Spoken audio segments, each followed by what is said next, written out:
पन्ना home network में आपका स्वागत है। मैं हूं आपके साथ कादिर। खबरों की शुरुआत करते हैं पन्ना जिले की मुख्य खबरों से। 5वें चरण में होगा खजुराहो संसदीय क्षेत्र में चुनाव। चौथे पन्ना कप नाइट क्रिकेट टूर्नामेंट का हुआ भव्य शुभारंभ।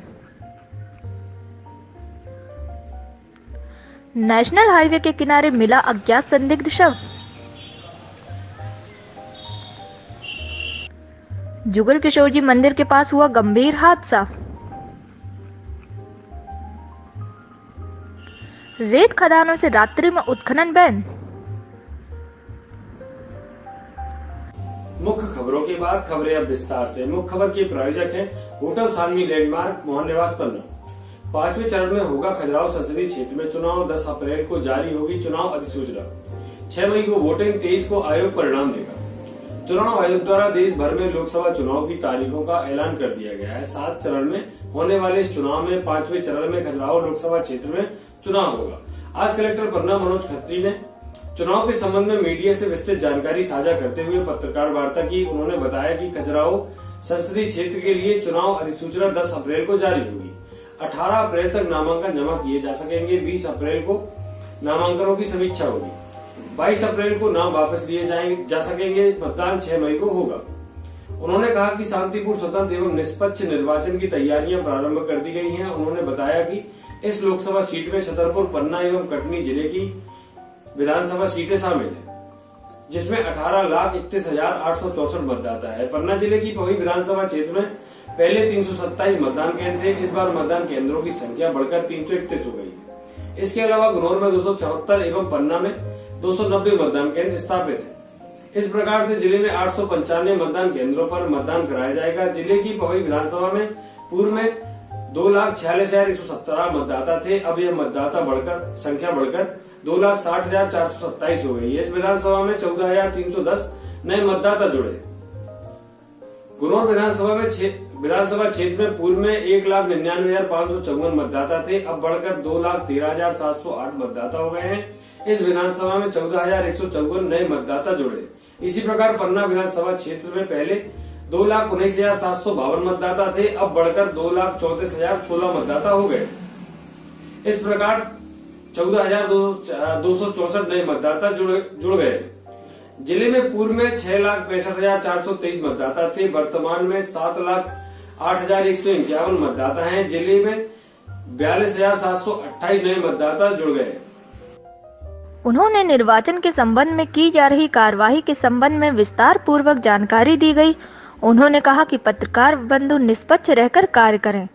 कलेक्टर द्वारा बताया गया कि इस बार नई व्यवस्था निर्वाचन आयोग द्वारा लागू की गई है। प्रत्येक सेक्टर मजिस्ट्रेट के वाहन में जीपीएस सिस्टम स्थापित किया जाएगा। उन्होंने बताया कि निर्वाचन के दौरान राजनीतिक दलों एवं अन्य लोगों को दी जाने वाली विभिन्न तरह की अनुमतियों के आवेदन ऑनलाइन किए जाएंगे। उन्हें अनुमति भी ऑनलाइन मिलेगी। उन्होंने बताया कि जिले में सुरक्षा कर्मियों, विभिन्न संस्थानों में लगे कार्डों को छोड़कर शेष 3,214 शस्त्र लाइसेंस निलंबित कर दिए गए हैं। पुलिस अधीक्षक अनिल सिंह कुशवाहा ने पत्रकारों से चर्चा करते हुए बताया कि मीडिया के विभिन्न साधनों से अफवाह फैलाने वालों के विरुद्ध दंडात्मक कार्रवाई की जाएगी। उन्होंने कहा कि इसी प्रकार सोशल मीडिया पर अफवाह फैलाने वालों के विरुद्ध कार्रवाई की जाएगी। उन्होंने बताया कि निर्वाचन कार्य के लिए 8 कंपनियां सशस्त्र बल की लगाई जाएंगी। इसके अलावा अन्य बल लगाए जाएंगे। उन्होंने बताया कि पुलिस द्वारा निरंतर पेट्रोलिंग की जाएगी। जहां पर भी आदर्श आचरण संहिता का उल्लंघन पाया जाएगा, वहां पर नियमानुसार कार्रवाई की जाएगी। जिले में अवैध शराब बिक्री पर प्रभावी कार्रवाई की जा रही है। इसी प्रकार संपत्ति विरूपण की कार्यवाही में आवश्यक सहयोग दिया जा रहा है। जिले में शस्त्र लाइसेंस जमा कराए जा रहे हैं। इसके अलावा जिला बदर की कार्यवाही 24 लोगों के विरुद्ध की गई है। इसके अलावा अन्य अपराधियों के विरुद्ध प्रतिवादात्मक कार्यवाही की गई है। संपन्न हुई इस पत्रकार वार्ता में अपर कलेक्टर एवं उप जिला निर्वाचन अधिकारी JP धुर्वे एवं अन्य अधिकारीगण उपस्थित रहे। जैसा आपकी जानकारी में है कि कल 10 मार्च को भारत निर्वाचन आयोग के द्वारा आदर्श आचरण संहिता और चुनाव की घोषणा कर दी गई है। जिला प्रशासन के द्वारा ये प्रयास किया गया है कि हमारे ज़िले में हम लोगों ने कुछ आदेश जारी किए हैं, उसका भी हम क्रियान्वयन सुनिश्चित करा रहे हैं। नंबर 1 हमने आदेश जारी किया है संपत्ति विरूपण का, जिसमें जो डिफेसमेंट ऑफ पब्लिक प्रॉपर्टी है, जो हमारी शासकीय बिल्डिंग हैं और जो उनको किसी भी प्रकार से विरूपण अगर है तो उसको रोकथाम के लिए हमने आदेश जारी किया है, उसका क्रियान्वयन हम करा रहे हैं। इसके अतिरिक्त हम लोगों ने एक कोलाहल नियंत्रण अधिनियम के अंतर्गत आदेश पारित किया है और जिसमें यह अपेक्षा की है कि रात्रि 10 बजे से लेकर सुबह 6 बजे तक के लिए किसी भी प्रकार का ध्वनि और प्रचार इत्यादि नहीं होगा। इसके अतिरिक्त हम लोगों ने 144 का आदेश जारी किया है, जिसमें यह अपेक्षा की गई है कि बिना वैधानिक अनुमति के, और ये अनुमति अनुभागीय अधिकारी दंडाधिकारी के तहत द्वारा दी जाएगी, कोई भी रैली जुलूस प्रदर्शन इत्यादि नहीं किए जाएंगे। और जिला प्रशासन के द्वारा और पुलिस के साथ में हम लोगों के द्वारा लगातार रूप से ये सुनिश्चित किया जा रहा है कि जो आदर्श आचरण संहिता के भारत निर्वाचन आयोग के जो निर्देश हैं उनका ठीक तरीके से पालन किया जाए। और हम लोग ये सुनिश्चित करा रहे हैं कि आदर्श आचरण संहिता के संबंध में जो हमारे राजनीतिक दल हैं उनके भी संज्ञान में ये सारे तथ्य लाए जाए ताकि वे भी उसको भली भांति पालन कर सकें। लोकसभा क्षेत्र जो 3 डिस्ट्रिक्टों के बीच में क्या पन्ना केंद्र बिंदु रहेगा इसका? अभी जैसे आपकी जानकारी के लिए मैं बताना चाहूँगा कि जो नामांकन पत्र इत्यादि की कार्रवाई होनी है वो रिटर्निंग ऑफिसर जिला निर्वाचन अधिकारी कार्यालय पन्ना में या नवीन कलेक्ट्रेट में की जाएगी और नामांकन पत्र और बाकी ये जो समीक्षा इत्यादि की कार्रवाई है उसके लिए यहीं पे निर्धारित किया गया है। और नवीन कलेक्ट्रेट में 10 अप्रैल से नामांकन की प्रक्रिया यहाँ पर चालू हो जाएगी। देखिए, हमने इस चुनाव को संपन्न कराने के लिए पहले हमने आज से करीबन 1 महीना पूर्व से ही जो चुनाव से पूर्व जो चुनाव के दौरान कार्रवाइयाँ होती हैं, अवैध शराब, अवैध हथियार और ड्रग्स वगैरह की कार्रवाई और जो गुंडों बदमाश की कार्रवाई, ये हमने प्रारंभ कर दिया है। और 22 जनवरी से ही हमारी तरफ से डेली रिपोर्ट हमारे पुलिस मुख्यालय को दी जा रही है कि हमने क्या कार्रवाई की। यह कार्रवाई हम लगातार जारी रखेंगे और इसको और सख्त करेंगे। इसके अलावा चुनाव में जो मॉडल कोड ऑफ कंडक्ट है, इसको लागू करने के लिए जो नियम है उसका पूरा सख्ती से पालन करवाया जाएगा। कलेक्टर साहब ने जो 144 के तहत आदेश दिया है उनको भी हम लोगों ने पूरा सख्ती से उसका पालन करवाएंगे। साथ ही सोशल मीडिया का भी आपको एक 144 लगाया जा रहा है, जिसके तहत सोशल मीडिया पे यदि कोई भी धार्मिक उन्माद फैलाना या वर्गों में वैमनस्यता पैदा करना या किसी प्रकार का ऐसा कृत्य जिससे कि चुनाव प्रभावित हो सकता है, जो सोशल मीडिया के माध्यम से जो उसको डालेगा और जो उसको फॉरवर्ड करेगा और इंक्लूडिंग एडमिन, ये सारे लोग उसके प्रकरण के उसमें आरोपी होंगे। या लोगों से अनुरोध रहेगा कि इस तरह की कोई चीज़ सोशल मीडिया जैसे ट्विटर पे या फेसबुक पे, व्हाट्सएप पे न डालने के जो है। इसके अलावा हमने जो है जो चुनाव के लिए अभी से तैयारियों में हमने वल्नरेबल मैपिंग कर ली है, उसमें हमने क्रिटिकल मतदान चुन लिए हैं, कौन कौन से जो जहां प्रभावित हो सकता है उसमें विशेष व्यवस्था रखेंगे। साथ में पेट्रोलिंग पार्टियां पर्याप्त मात्रा में रहेगी, लेकिन हमने जैसे अधिकारियों सहित पेट्रोलिंग पार्टियां 100 से ऊपर रहेंगी। 100 से ऊपर हमने तय कर लिए हैं कि किस तरह पेट्रोलिंग की जाएगी। और उसके पूर्व ही चुनाव जब प्रक्रिया प्रारंभ हो जाएगी, यानी फाइनल, यानी कुल मिलाकर के नॉमिनेशन से, तो हमारी गति और तेज़ होगी। और चुनाव के आखिरी 3-4 दिन जब बचेंगे तो हमारा इंटेंसिव पेट्रोलिंग रहेगी ताकि लोग भयमुक्त होकर के चुनाव में अपनी वोटिंग कर सके। जो है बहुत बहुत धन्यवाद सर। चौथे पन्ना कप का नाइट क्रिकेट टूर्नामेंट का हुआ भव्य शुभारंभ। राजनगर विधायक रहे मुख्य अतिथि। उद्घाटन मैच में नागौद ने खजुराहो को दी मात। स्वर्गीय विजय सिंह बुंदेला स्मृति पन्ना कप नाइट क्रिकेट टूर्नामेंट का रविवार को विधिवत शुभारंभ किया गया। इस मौके पर राजनगर विधायक विक्रम सिंह नातीराजा मुख्य अतिथि के रूप में उपस्थित रहे। कार्यक्रम में पन्ना विधायक विजयेंद्र प्रताप सिंह एवं पूर्व विधायक श्रीकांत दुबे विशिष्ट अतिथि रहे। कार्यक्रम की अध्यक्षता समाज सेवी अर्जन सिंह बुंदेला ने की। टूर्नामेंट का आयोजन संघर्ष सेवा समिति संघर्ष ग्रुप द्वारा किया जा रहा है। लगातार चौथी बार नगर में यह टूर्नामेंट आयोजित हुआ है। सर्वप्रथम अतिथियों ने स्वर्गीय विजय सिंह बुंदेला के चित्र पर माल्यार्पण कर कार्यक्रम की शुरुआत की। इसके बाद सभी अतिथियों का स्वागत संघर्ष ग्रुप के अध्यक्ष सरफराज खान एवं उपाध्यक्ष महेंद्र सिंह सहित आयोजन समिति के सदस्यों द्वारा किया गया।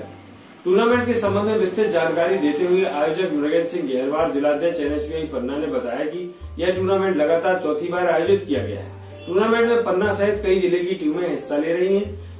संपूर्ण टूर्नामेंट के दौरान करीब 60 से अधिक टीमें शामिल होंगी, जिसके बीच नॉकआउट मैच कराए जाएंगे। नेशनल हाईवे के किनारे मिला अज्ञात संदिग्ध शव, हत्या की आशंका, सबको पहचानने में जुटी पुलिस। पहचान छिपाने सबको जलाने का प्रयास। राष्ट्रीय राजमार्ग 39 के किनारे पन्ना सतना मार्ग पर ग्राम सकरिया के पेट्रोल पंप के सामने सड़क से कुछ दूरी पर लाश मिलने से पूरे क्षेत्र में सनसनी फैल गई। लाश किसकी है और ये कैसे पहुंची, इसे लेकर तरह तरह की चर्चाएं शुरू हो गई। बताया जाता है कि सब अत्यधिक उसकी पहचान नहीं हो पा रही है। मृतक महिला है या पुरुष, इसे लेकर अभी सस्पेंस बरकरार है। घटनास्थल पर सब 3 हिस्सों में पुलिस को मिला। मरने वाले का धड़ और दोनों पांव अलग अलग पाए गए। धड़ और पैरों के हिस्से को जंगली जानवरों द्वारा अपना निवाला बनाने की बात कही जा रही है। बताया जाता है कि अज्ञात व्यक्ति की बड़ी ही बेरहमी से हत्या करने के साथ साक्ष्य छिपाने के मकसद से सबको सकरिया में लाकर जलाया गया है।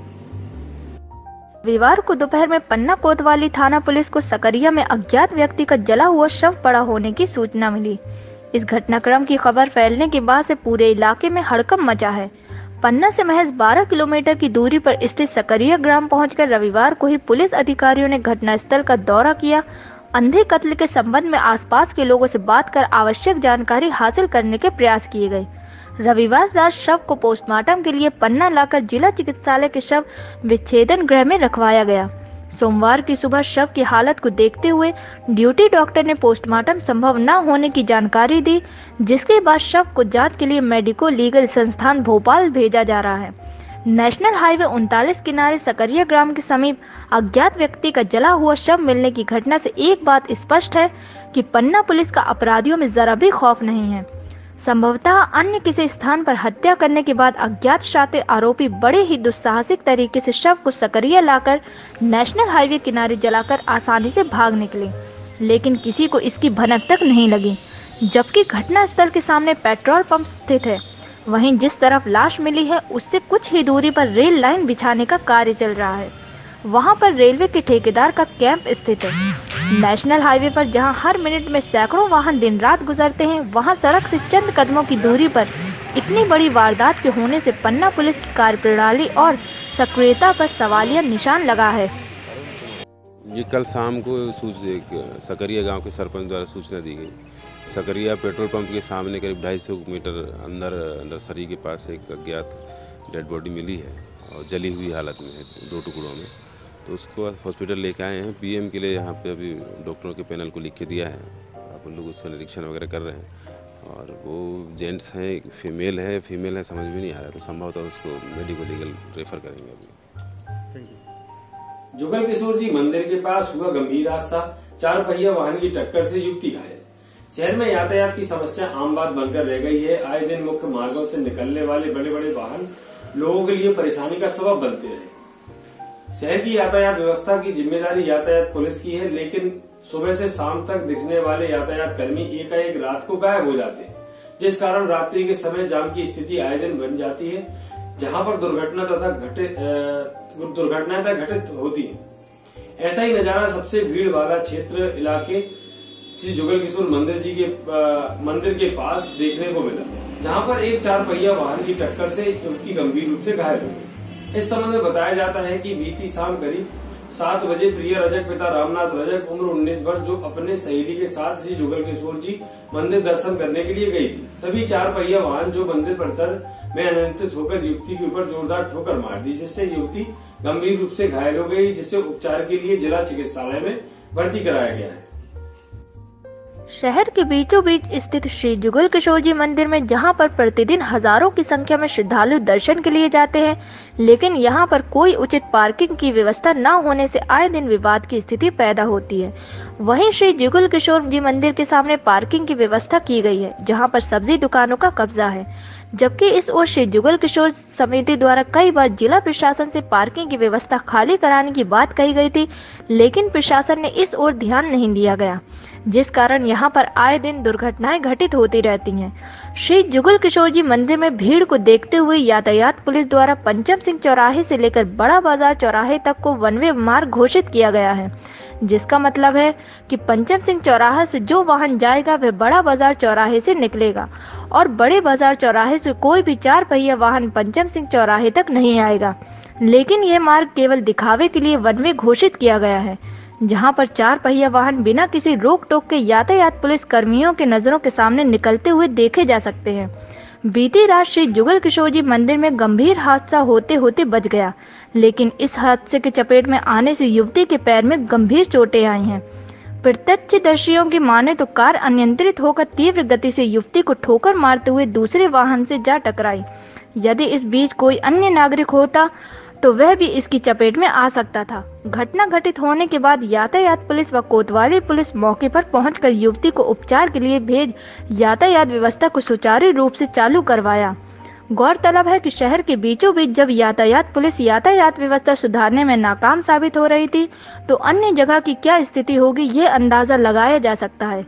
उचित हो कि श्री जुगल किशोर जी मंदिर के आसपास शाम के समय यदि 1 से अधिक यातायात पुलिस कर्मियों की तैनाती की जाए, जिससे इस प्रकार की दुर्घटनाओं पर रोक लगाई जा सकती है।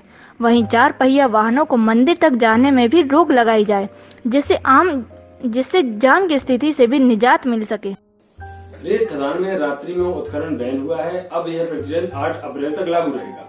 कलेक्टर एवं जिला दंडाधिकारी मनोज खत्री द्वारा पन्ना जिले के अजयगढ़ क्षेत्र में कानून व्यवस्था की स्थिति निर्मित होने तक तथा कभी भी अप्रिय घटना घटित होने की संभावना को देखते हुए संपूर्ण अजयगढ़ क्षेत्र अंतर्गत रेत खदानों में रात्रि 9 बजे से प्रातः 7 बजे तक रेत का परिवहन करने पर प्रतिबंध लगाया गया है। यह प्रतिबंध मध्य प्रदेश दंड प्रक्रिया संहिता 1973 की धारा 144 के प्रदत्त शक्तियों को प्रयोग करते हुए संपूर्ण अजयगढ़ क्षेत्रांतर्गत रेत खदानों में 8 फरवरी 2019 से 8 मार्च 2019 तक की अवधि के लिए लगाया गया था। यह प्रतिबंध लगाए जाने के बाद भी परिवहन एवं उत्खनन कार्य बंद नहीं किए गए हैं, जिसके कारण उन्होंने अजयगढ़ क्षेत्र अंतर्गत रेत खदानों में रात्रि 9 बजे से प्रातः 7 बजे तक उत्खनन एवं परिवहन करने में लगाए गए प्रतिबंध की अवधि बढ़ाकर 8 मार्च 2019 से 8 अप्रैल 2019 तक लागू कर दी गई है। मंगलवार को होने वाली जन सुनवाई स्थगित। कलेक्टर मनोज खत्री द्वारा बताया गया कि प्रत्येक मंगलवार को होने वाली जन सुनवाई लोकसभा निर्वाचन की घोषणा हो जाने के कारण अब नहीं हुआ करेगी। यह सुनवाई किसी भी स्तर पर नहीं की जाएगी। जन सुनवाई की कार्यवाही लोकसभा निर्वाचन तक पूरी तरह बंद रहेगी। पन्ना अस्पताल प्रदेश का तीसरा व्यवस्थित अस्पताल। सिविल सर्जन सह मुख्य चिकित्सक अधीक्षक ने बताया है कि जिला चिकित्सालय पन्ना राज्य कायाकल्प अवार्ड के लिए प्रतिवर्ष मूल्यांकित किया जाता है। अस्पताल में आने वाले मरीजों एवं परिजनों की सुख सुविधाओं का विकास किया गया, स्वच्छता कार्यक्रम पर विशेष ध्यान दिया गया एवं राष्ट्रीय स्वास्थ्य मिशन एवं कलेक्टर पन्ना द्वारा उपलब्ध कराई गई धनराशि से अस्पताल में सुविधाओं का विकास किया गया। वर्ष 2018 में कायाकल्प मूल्यांकन के दौरान जिला चिकित्सालय पन्ना ने 83 अंक प्राप्त करके राज्य स्तरीय स्पर्धा में तृतीय स्थान प्राप्त किया है। कायाकल्प अवार्ड प्राप्त करके जिला चिकित्सालय के सभी अधिकारी एवं कर्मचारी गौरवान्वित महसूस कर रहे हैं। कायाकल्प के तहत उसमें कई क्राइटेरिया, अस्पताल की साफ सफाई, रख रखाव, लोगों के व्यवहार, दवाई की उपलब्धता और भी जो स्टैंडर्ड नॉर्म होते हैं उसको मेंटेन करना। जैसा कि आम जनता में मन में एक आशंका रहती है कि सरकारी अस्पताल में अच्छा इलाज नहीं होता, वहाँ गंदगी रहती है, इस कारण से लोग प्राइवेट की तरफ झुकाव रखते हैं। तो कायाकल्प का उद्देश्य था जिस तरह से प्राइवेट अस्पताल की तरफ लोगों को झुकाव, वहाँ की शोभा, वहाँ की अच्छाई देखकर ठीक उसी के स्टैंडर्ड को सरकारी अस्पताल में लागू करना को ही कायाकल्प कहते हैं, जिसमें पन्ना जिला को 2nd स्थान पूरे मध्य प्रदेश प्राप्त हुआ है। इसी तरह से हमने सारी CSU में कायाकल्प करा रहे हैं। अभी प्रथम अवस्था में देवेंद्र नगर CSC को भी कायाकल्प का अवार्ड मिला है और ये हमारी पूरी योजना जिले के सारे चिकित्सालय में ऐसी गतिविधि करेंगे कि प्राइवेट स्टैंडर्ड के जो हॉस्पिटल होते उसी के तरह उसका रख रखाव, उसका क्रियान्वयन, उसमें साफ सफाई, उसमें औषधि की उपलब्धता की जाए। इसमें विशेष भूमिका किस बॉडी ने? इसमें विशेष भूमिका के लिए पूरा हमारी टीम है। इसमें किसी विशेष हमारा एक छोटा स्वीपर सफाई कर्मी से लेके संस्था प्रमुख, कलेक्टर महोदय, हमारे स्टेट के अधिकारी, सभी की भूमिका है। सभी की भूमिका से सब संभव हो पाया। कितनी बड़ी बात मानते हैं? ये बहुत बड़ी बात है पन्ना के लिए। पूरे मध्य प्रदेश में हमारे 51 डिस्ट्रिक्ट हॉस्पिटल में से पन्ना को दूसरा स्थान मिलना पन्ना के लिए एक बहुत बड़ी उपलब्धि है।